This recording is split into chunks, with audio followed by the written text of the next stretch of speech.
Les deux premières parties de l'émission seront consacrées au Mali où l'actualité bouge. D'abord, des tirs à Kati, principale base militaire à côté de Bamako, la capitale. Ensuite, cette sortie du commandant de Barkhane qui accuse le groupe Wagner de prédation. Nous allons également parler de la Guinée-Conakry. Le Front national pour la défense de la Constitution annonce une série de manifestations. Et puis on termine comme de coutume par le Togo. Exemption de visa pour les Togolais détenteurs du passeport ordinaire. Nos invités sont en place. Bonifant Bovi, il est enseignant et analyste politique. Bonjour cher ami, ça va? Bonjour, je vais bien et j'espère que vous aussi vous allez bien. Je profite de l'occasion pour saluer nos téléspectateurs de Niort TV et dire à nos frères togolais qui ont perdu leur vie lors des attaques terroristes, souhaiter les condoléances à la famille éplorée, que nous sommes de tout cœur avec eux et on verra la suite. Nous avons également Madame Dado Nora Noviekou, elle est la coordinatrice nationale de WANEP Togo. On la retrouve et c'est toujours un plaisir de vous avoir sur le plateau. Bonjour Madame, ça va? Bonjour Michel, oui ça va. Et puis on a Dominique Lacmont, on le découvre pour la première fois, analyste politique.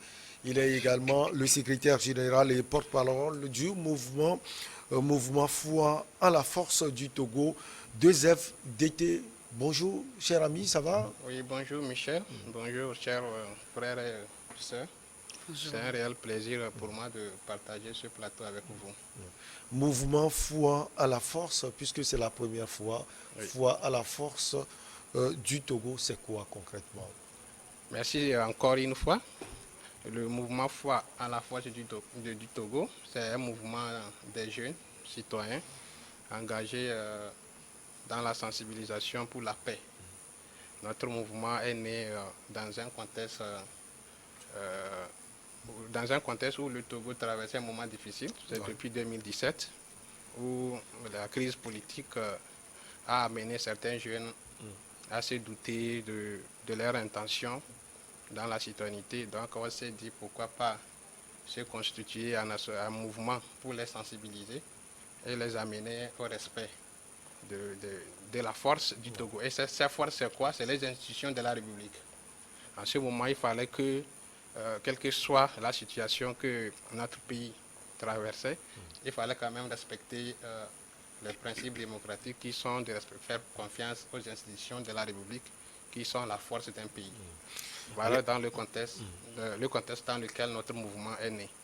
Et, si vous permettez, je peux continuer un peu.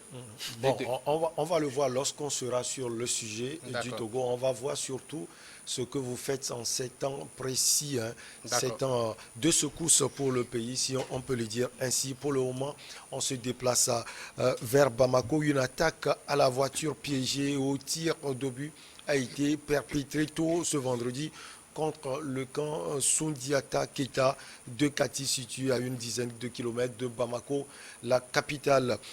Madame, on commence par vous. Alors, la situation, elle est comment dans la capitale du Mali? Pardon. Alors, dernière nouvelle, apparemment les choses se sont calmées. Et ça par rapport au communiqué que l'état-major a sorti, qui rassure la population à vaquer à ses occupations et rassure aussi la disponibilité, l'engagement des forces armées maliennes à assurer la protection en tout cas de la population, des civils. Donc, si nous en croyons à ce communiqué et au retour des contacts qu'on a, actuellement, ça s'est un peu calmé. Maintenant, voilà, bon, pour répondre à ta question, je m'arrête là. Maintenant quoi? Vous voulez ajouter sans doute? Peut-être c'est pour l'analyse de la situation. C'est clair que ça montre que la situation est encore sensible au Mali, c'est-à-dire la transition, elle est là, mais au même moment, elle rencontre des difficultés. Et on peut se poser la question, mais pourquoi cette attaque? Maintenant, il faut aussi le dire, le communiqué a parlé, je dirais, à citer le califat Massina d'être à l'origine de cette attaque. Et on sait aussi que ce groupe, depuis 2015, essaie de revendiquer un certain nombre de choses.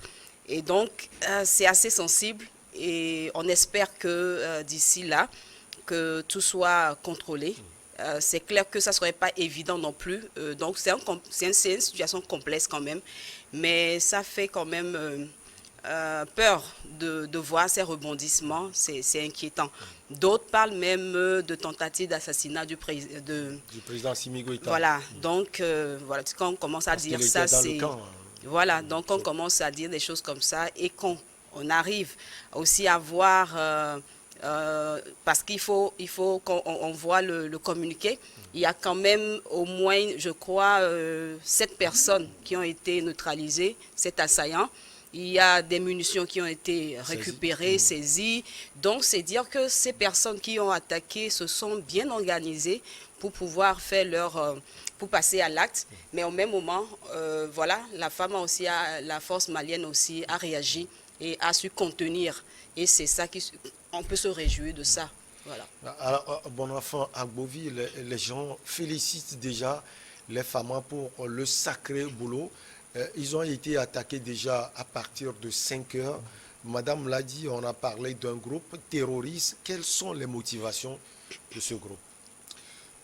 Bien, on avait décrypté ce système, ce problème ici, et nous avons dit que la tâche ne serait pas facile à Assimi Goïta dans sa transition, et malgré les bonnes intentions affichées.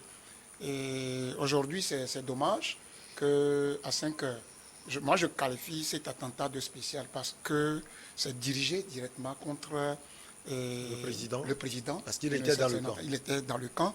Et ce n'était pas faux ce que la Fama avait dit dans son communiqué, comme c'était un coup d'État que les gens veulent perpétrer à partir de cet attentat. Ouais, on parle de Takiba ou bien quelque chose comme ça.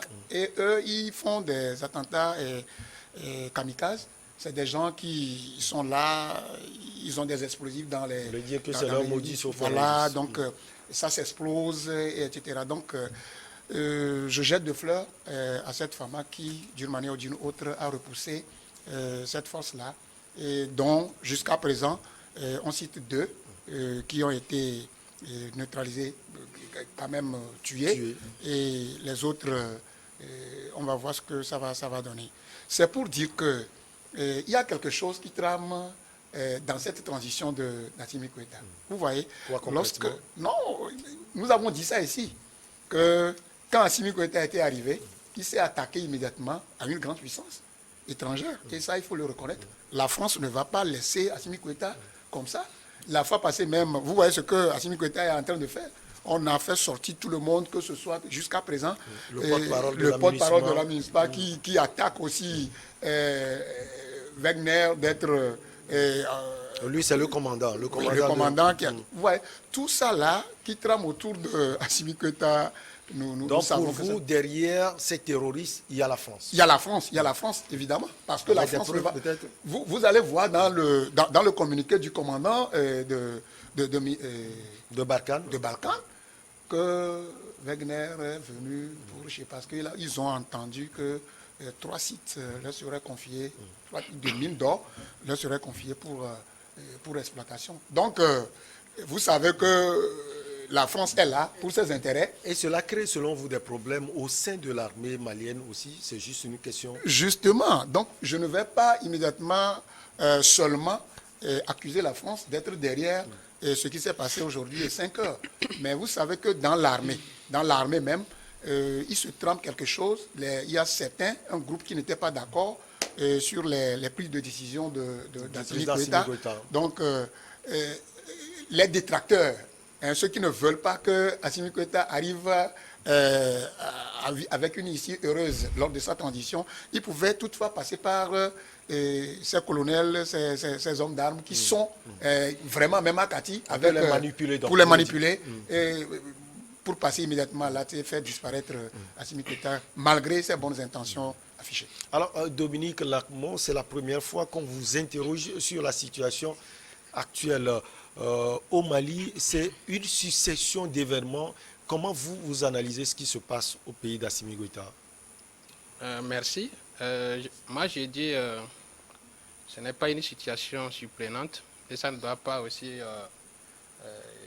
Assimi Goïta ne doit pas être aussi surpris parce que son arrivée au pouvoir, il devait s'attendre à beaucoup de choses. Moi, je qualifie ce qui se passe au Mali sur un plan qui regroupe trois types de groupes de terroristes. Ouais. Assimi Goïta, en arrivant au pouvoir par un coup d'État, a créé un groupe de terroristes à son sein, c'est-à-dire au sein de l'armée malienne. Parce que pas sans un coup d'État reste quand même des remords parmi les fidèles de l'ancien régime et tout ça. Régime, ouais. Déjà, ça lui a créé un groupe, même si les gens ne réagissent pas dans leur... S'ils trouvent ça constitue un facteur plus vulnérable pour que le terrorisme puisse avoir sa place au Mali. Ensuite, l'autre groupe, c'est les groupes terroristes traditionnels qu'on connaît depuis... Qui opèrent dans le pays depuis Belle Lurette. Depuis Belle Lurette et tout ça. Et maintenant, ce troisième groupe de type de terroristes que Assimi Goïta même a créé, c'est de rompre sa relation avec la France. Et ça ne va pas être facile pour lui parce que faire quitter la France du Mali, mais c'est vraiment un point qu'il a franchi qui peut lui coûter beaucoup de choses. Un point rouge. Voilà, et tout cela c'est tout cela qui est contre lui aujourd'hui. Et surtout, l'autre point également, en faisant des alliances avec la Russie, qui a aussi une préoccupation majeure en Europe, de faire la guerre à l'Ukraine. Actuellement, la Russie a besoin des hommes pour sa propre guerre en Ukraine. Je ne pense pas que ça peut être, le Mali peut être sa préoccupation principale pour pouvoir venir au rescousse de Assimi Goïta. Donc, Assimi Goïta actuellement est un peu plus fragilisé. Je ne sais pas s'il peut tenir longtemps, mais quand même, moi, j'étais de ce genre de personnes qui n'avaient pas aimé, parce que venir au pouvoir par coup d'État n'était pas une bonne chose.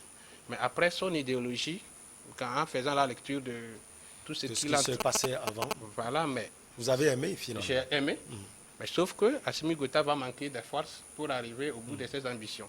Et j'ai peur pour lui quand même. Voilà un peu ce que je peux dire. Ok. Alors, madame, c'est vrai, vous avez dit tout à l'heure que les FAMA ont maîtrisé la situation. Est-ce qu'on peut dire que la suite sera difficile pour les Maliens, surtout pour Assimi Goïta? Parce que Dominique l'a dit tout à l'heure, qu'il adore son idéologie, mais il va manquer de force pour continuer. Vous le pensez aussi? C'est une grande question. Alors, est-ce qu'il va manquer de force? Je ne sais pas. Mais oui, la situation ne sera pas aisée. La situation ne sera pas aisée à gérer, en sachant que nous parlons ici d'un pays qui a une histoire assez complexe, avec beaucoup de rebondissements. Et donc, Assimi Goïta a hérité, même si c'est lui-même qui a créé ce coup d'État, il hérite d'un système déjà effrité. Et du coup, ce n'est pas aisé de pouvoir contenir tout je dirais, le Mali en tant que pays et avec ses problèmes. Alors, ce qui est intéressant peut-être sur quoi on peut avoir un peu d'espoir, c'est que les FAMA, apparemment, se mobilisent autour de lui et essaient d'asseoir ou de rétablir l'équilibre. Parce qu'il faut le dire, avant, je dirais, le groupe d'Assimi Goïta, la situation était encore plus compliquée. Et depuis 2015-2016 à maintenant, si on fait une analyse comparative, on peut dire qu'il y a des choses quand même qui se sont améliorées, qui ont, en termes de, je dirais, rétablissement de l'intégrité territoriale. Et donc, on peut dire qu'il y a de l'espoir. Maintenant, c'est clair que ça ne sera pas aisé parce que nous parlons des groupes extrémistes qui sont un peu partout sur le territoire avec des objectifs assez différents. Et quand nous parlons de la Katiba Massina, c'est clair, c'est asseoir un État islamique. Ils n'ont pas caché. Et c'est des gens qui sont en fait, je dirais, des anciens combattants de Moudjao. Et ils sont aussi alliés à Ansadine. On parle quand même d'un système organisé qui quand même a un objectif. Et donc, même si on arrive à déstabiliser ou à arrêter ou à tuer certains parmi eux, il y en a d'autres qui vont encore revenir parce que c'est des gens qui ont quand même une volonté d'aller jusqu'au bout de leur mission. Mais, comme je le dis, on peut avoir espoir que les femmes vont en rang organisé. Et c'est peut-être ça qui va sauver la situation, on l'espère. Parce que ça ferait ni du bien au Mali, ni à la sous-région d'avoir ces genres de situations. Parce qu'aujourd'hui, les groupes extrémistes, c'est clair, ce n'est pas quelque chose qu'il faut souhaiter. Même si, parfois, ils ont des revendications qui sont quand même... je dirais parfois légitime. La manière, l'approche est condamnable.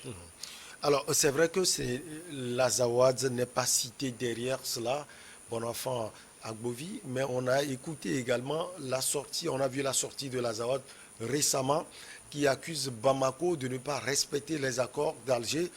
Est-ce qu'à partir de cela, on peut proposer une solution à Bamako, négocier peut-être avec ces groupes djihadistes et ces groupes terroristes et surtout respecter les accords? Bien sûr, vous savez que ce problème a commencé depuis avant Assimi Goïta. Donc c'est que la chose a été interrompue à un moment donné et quitte à l'administration d'Assimi Goïta de renouer avec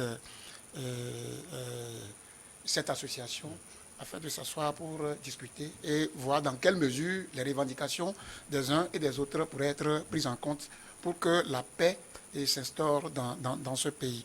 Je voudrais faire une relation entre les choses. Vous savez, entre-temps, quand les 49 militaires ont été ivoiriens ont été interpellés à l'aviation, les gens ont qualifié ces 49 militaires de mercenaires. Et vous voyez qu'il y a quelques jours de cela, nous assistons à cette réunion. Nous pouvons dire carrément, on peut prêter fond à cela pour dire que cette venue des 49, comment on appelle-t-on, militaires, n'est pas rien. Ça veut dire que ça peut commencer quelque chose parce que nous ne savons pas jusqu'à présent. L'armée malienne est en train de dire que c'est ceux-ci qui sont à la base de ceci ou bien c'est d'autres. Mais on peut ignorer d'autres qui sont sous les trucs là. Donc ce n'est pas... ce côté n'est pas négligeable. Au même moment, avant de commencer l'émission, quelqu'un m'envoie un message et me dit le Mali peut lui-même organiser cette attaque. C'est la politique. Est-ce possible selon vous? C'est ce que je dis, que dans l'armée malienne, il y a de discorde entre ceux qui sont pour Assimi Goïta et ceux qui sont contre. Et je dis que même s'il y a une main noire derrière cet attentat, la main noire ne se fera pas voir directement. Ça va toujours passer par ceux qui sont des dissidents, ou bien ceux qui sont contre les décisions d'Assimi Goïta, même à Kati, et qui vont opérer. Je suis d'accord que ça peut être interne, mais toujours il y a une main noire qui peut soutenir les choses. Même quelle que soit la chose interne, il faut que quelque chose soit extérieur pour vous pousser et vous booster à le faire. On va marquer une petite pause. On revient pour la suite parce qu'on va toujours rester à Bamako au Mali.